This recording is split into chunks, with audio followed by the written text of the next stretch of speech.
Heyo everybody, Haku here with my review of this week's new episode of Mahou Shoujo Ikusei Keikaku, or Magical Girl Raising Project, and it is episode 10 already, so it seems as though we only have 2 more weeks left of this show, and then we're going to be, I think we have a week off before we then get into the winter season, and for the winter season, I know I want to review Little Witch Academia week to week, because I love the original short films. But is there anything else you guys want me to review? I've heard Yojo Senki and I've heard Seiren, and I don't really think that I want to watch either of them, but I'm thinking maybe Yojo Senki, and I'll review that week to week as well. I don't know. So if there's anything you guys want me to see, just tell me here and I'll look into it. Before I get into the breaking this one down part by part, I want to say that for this one, I feel like if I saw this episode and then I saw this was the only episode I'd seen, or if I saw another episode and it was the only episode I'd seen, and I did that for each of the episodes, if this was my one and only episode not related to any of the others, this would probably be the most well-made one, and possibly my favorite one. But as far as being part of a bigger story, this one was not the worst, but it was the most telling of a problem that's been going on throughout the series. That even though a lot of you seem to love the series a lot more than I do, and I really like this one, I think it's a really good series, but a lot of you like it even more than I do, and you're fans of the light novels as well, and you've been saying, it does seem like we're skimming over some things that were fleshed out a lot more that I think should have been fleshed out, and I'd have to say I completely agree with you on that, and I think this was the biggest example of that. It felt like so many things in terms of the overall story were just really shortened and skimmed through, and this was the first episode that, rather than being nothing but enjoyment while I watched it, I had that feeling of, man, I wish they would have taken their time and done that better. A feeling that I had pretty much every episode for Taboo Tattoo as an example, except this is a way better plot than that. But getting into it part by part, we see a little girl who actually has a will written, and her name is Ako, and she is living with her aunt and uncle and visits her dad in prison because her dad killed her mom, apparently.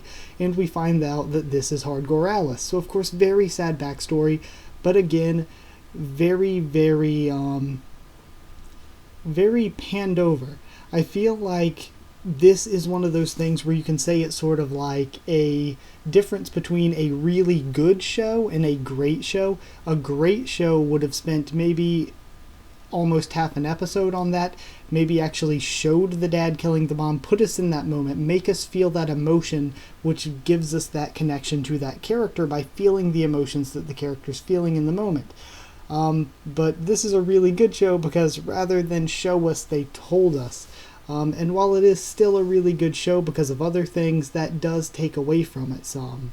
Just that they're sort of skimming over things, and they have to because it's a 12-episode show, which is something that I've been saying for a few weeks now, because a few weeks ago is when it became apparent, really, that they can't do this story in 12 episodes without rushing some things. They really needed to make this 24 episodes, and the show overall has suffered from it only being 12 episodes. Again, not saying that it was bad, but it's definitely suffered from only being 12 episodes.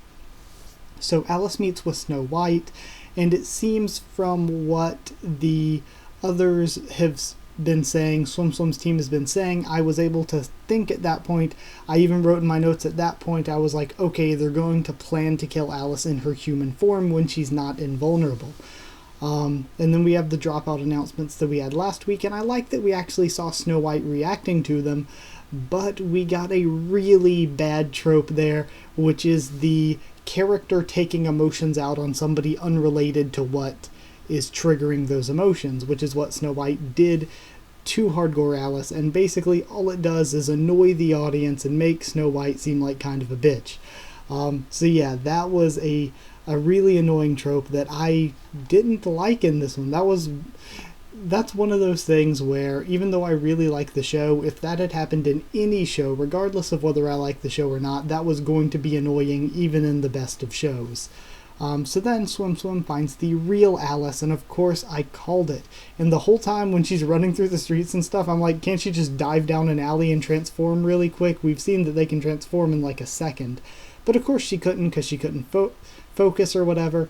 And I felt that the death, or at least the swim killing her portion of the death, was very rushed and lame. I really, really disliked it. I thought that it's sort of like what I said with the Sister Nana stuff. A lot of you that have read the light novels pointed out, oh, but this is the point. I get that it's the point. It's the execution that wasn't good with the Sister Nana stuff. Because you can tell that in the source material, Nana was probably really close to Snow White. So of course she was weak, so she was going to kill herself once Winter Prison died.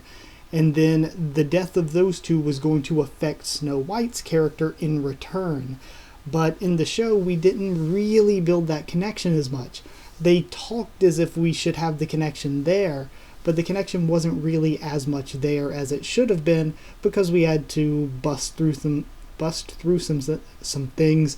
Ooh, tripping over my words. Bust through some what in the hell, guys? Bust through some things. Too many S's and th sounds in there.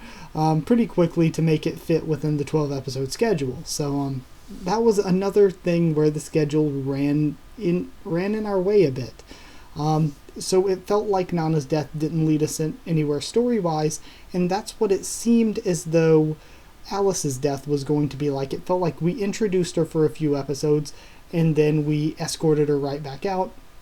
And it was a problem I had as well with Magicaloid's death. I feel like Magicaloid's death, and not just death, but I think her life on the show, I think we should have got a lot more Magicaloid focus. Like, I wasn't even a huge Magicaloid fan. I didn't think she was the greatest character ever, but I think that the show should have fleshed out her role a little bit more. Her role was still certainly there, but I didn't feel like it was fleshed out enough. And the reason I keep bringing up these things in other episodes is because this episode really finds the same problems that a lot of the other ones did. So it felt like Alice's death wasn't going to lead us anywhere story-wise.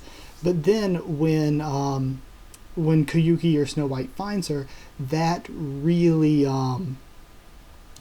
helps it out a lot, and probably made it the most emotional scene to me in the show.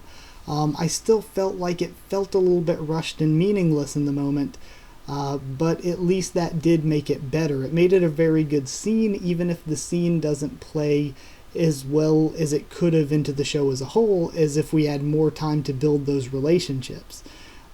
So then we have the Minael flashbacks, and I'm like, why are we supposed to give a shit at this point? And that brings me into a point I want to make about characters being evil or not evil in the show, and what you would consider to be evil or not evil. It's hard to consider Swim evil simply because she's a kid. She has a very warped morality because of what she's seen. But the thing with it is, she has still killed more good guy characters than anyone. It is still hard to forgive her, because even as a kid, with her warped morality, she threw morality and innocence and being good away purposefully. And Minael did the same thing, but Minael and Yunael from the beginning were willing to throw away morality, so they're even less forgivable in a way. And that's what also makes it hard to look at Cranberry as a bad guy for me.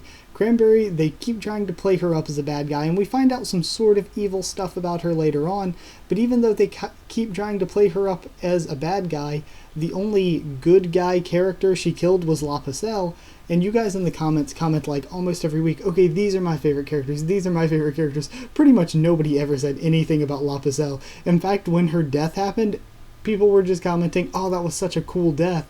Like, they didn't care that she got killed. They didn't care that Cranberry killed her. They just cared that, oh man, Cranberry killed her in such a badass way, which is kind of what I cared about as well. So really, it's like, she didn't do that much harm, but she's done more good than I think almost any of the good guy characters, except maybe you could argue Weiss or Ripple. She hasn't done as much in the good guy department as Ripple. So, it's like Cranberry, who is supposed to be seemingly the main bad guy here perhaps, has done more good than almost any of the good guy characters. So it's a very warped world of morality in here. And the Minael flashback sort of put me there, where I was like, even if you're trying to put us in her shoes, I still don't care about her because she's done shitty things to innocent people. So then we find out some more with Cranberry, like I was saying earlier. We find out that there's some sort of world of magic that we don't quite know about yet, and that this is actually the selection exam to be magical girls. But the selection exam wasn't exactly meant to cause any harm or any deaths, but Cranberry sort of warped the exam and what it means into a survival game, because in her core belief she thinks only the strongest people should be magical girls. So she turned it into a survival game in order to try to find the strongest. So in a way you could argue that everyone who died is Cranberry's fault, but that again brings the question of morality into it a bit more. Is Cranberry evil for creating a world where people kill people, or is it the person who kills the person who's evil? Because I would argue that Cranberry making the world is not nearly as evil as somebody like Swim Swim saying, okay, we're in this world, let's just go kill somebody. That is the evil. The evil is the choice to kill somebody. I don't think that Cranberry putting him in the situation necessarily made it evil, because it seemed as though if it benefited them, somebody like Swim Swim or Mary was going to kill somebody anyway because it benefited them. So I won't argue that Cranberry is as evil as Swim Swim or Minael, which gave us like a weird thing where it's like, normally if it had time to pace itself better, we would have something like Alice dying and we would be much more connected to Alice because we would have gotten more development in the extra time we had. And when that happened, we would want justice, and that would make it feel so much better when we got justice. So it seemed like the people, it seems like it's not like they were making the show and didn't know what they were doing. It seemed like they knew what they were doing, and they knew that it was going to feel rushed with Alice. So they're like, if it's rushed, they're killing her off like this, we need to have justice done quicker. So they were like, let's have that, it's a bit rushed, and then let's give fans justice in the same episode so that it balances out a bit more and gives people something to look for. Like, I was really upset at how rushed the death felt with Alice and how quickly we moved on, but then it lessened it a lot for me personally, just emotionally, seeing justice happen so quick. Should it have happened so quick? Probably not if we were allowed to have better pacing, but it did. So Cranberry gives us that justice by killing Minael, the one who pretty much set up Alice to die. Minael is just as at fault, if not more at fault, really, than Swim Swim, because she set up the death. She went and found that there was a little kid who was Hardcore Alice and set up for her to be killed. So you could argue that she did the killing using Swim Swim as a tool, which is a thing that I've seen kind of often, where it seems like even though Swim Swim is technically the leader since Ruler died, Swim Swim, rather than giving out orders a lot of the time, is a lot of the time following what the others say in a really subtle way. So then we have, what else? Oh, I was really scared Tama was going to die here as well. I thought that they were just going to strip Swim Swim of her subordinates and kill Tama as well, but luckily Tama's still alive right now. But I don't know how long she'll stay that way. So apparently Swim Swim and Tama both used the magical candies to boost their power, but I think it's really, really cool how Cranberry can hear them both. And we pretty much end there with just hinting at us getting the more of the fight with them next episode, and then that'll be leading us into our finale, really, whatever happens after that. But the episode alone, like I said, probably the most well-made alone, but as part of the story, I really thought it was really rushed and skimmed through a lot. So it's a kind of a hard thing to score, and I don't think the number score is going to accurately represent it very well, if it ever does, really. But I was really disappointed at a lot of things in this episode, and that's the first time I've ever really felt disappointed with Mahou Shoujo Ikusei Keikaku, but yeah, this is the first episode I've actually felt a bit disappointed while watching. But I think it would all be solved if we had more time and we could pace ourselves better, if we could throw in some of that more development. So I think we needed at least 24 episodes for this storyline, and cramming this storyline into 12 episodes has hurt it. So since it was very objectively well made, I thought that the death was a good payoff. I don't know. like I said, I liked it and I still like the show and I still did think it was very good and there were some very good scenes, but while there were very good scenes, the overall story just, it feels like we skimmed through a lot of things. We didn't really get connected to a lot of things enough. So right now, we have 5 characters left now for the last 2 episodes, and they say there's only going to be 4 to survive, but I know they'll probably cut that in half again. So right now I'm hoping they kill off Swim Swim, and then just Cranberry, Tama, and Snow White, and Ripple can live. But if we cut that in half again, I guess Tama would die for certain, and we would just have the fight between Ripple, Cranberry, and Snow White. And if I were going to have to guess, if only one's allowed to live, I think more than one will be allowed to live maybe, but if only one's allowed to live, I'm putting my bets on Ripple, because I would say that maybe Snow White or Koyuki, and I've talked about this last week, I think, with her getting a bit of a hero's death, where she's not exactly a protagonist, but she's certainly a focused good guy, and I could see her getting sort of the hero's death, the good guy's death, towards the end. And maybe Cranberry would be the one to kill her, maybe it would be Swim Swim. I doubt it, because I think Cranberry's going to end up taking down Swim Swim to take her place as the primary antagonist, if you could even call anybody really a primary antagonist. I'm hoping for those 4 to survive, but if we do have to cut it down to just one, I do think that Cranberry would probably kill Snow White, and then Ripple would end this all by killing Cranberry. So I do think if it comes down and only one can make it, my bets are on Ripple. And yeah, that's where I am with this one. Like I said, a score isn't very accurate, but I would say 8 out of 10, 8 something out of 10. I don't even know this week. 8 bloody rabbit's feet. I don't know, just thinking of things that happened here. But the reason I say 8 out of 10, like I said, even though I thought it was a great episode alone objectively, it just didn't fit well in the story because it felt really rushed and skimmed over. I've said it like 3 times, but that's my qualm with this one. But anyway, I hope you guys liked the video. Like if you did like the video, comment down there, tell me what you thought of this episode. I'm sure plenty of you will disagree, because like I said, plenty of you, and it seems like you will be in defense no matter what I say, good or bad. But yeah, I'm interested to see what you say, so comment down there, tell me what you thought of this episode and what you thought of my thoughts on it. Like if you liked the video, subscribe for more Mahou Shoujo Ikusei Keikaku and more. We got 2 more episodes to go. It's sad to see it ending this early. I would have definitely followed it for 24 episodes, and I think the show would have benefited a lot.